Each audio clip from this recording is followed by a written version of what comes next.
RTGS సమీక్ష సమావేశంలో ముఖ్యమంత్రి చంద్రబాబు నాయుడు ఎల్ నీనో ప్రభావంతో వర్షాభ పరిస్థితులు తీవ్రమయ్యే అవకాశమున్నందున తాగునీటి ఎద్దడి సమస్యపై ప్రత్యేక దృష్టి పెట్టాలని అధికారులను ఆదేశించారు. రాష్ట్రంలో రిజర్వాయర్లు, చెరువులు, ఇతర నీటి వనరుల్లో నీటి లభ్యతను ఎప్పటికప్పుడు అంచనా వేస్తూ పరిస్థితిని నిరంతరం సమీక్షించాలని సూచించారు.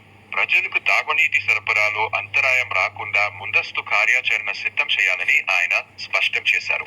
అవసరమైతే ప్రత్యామ్నాయ నీటి సరఫరా ఏర్పాట్లు చేపట్టి రాష్ట్రంలో ఏ ప్రాంతంలోనూ తాగునీటి కొరత తలెత్తకుండా చూడాలని సీఎం చంద్రబాబు నాయుడు అధికారులను ఆదేశించారు.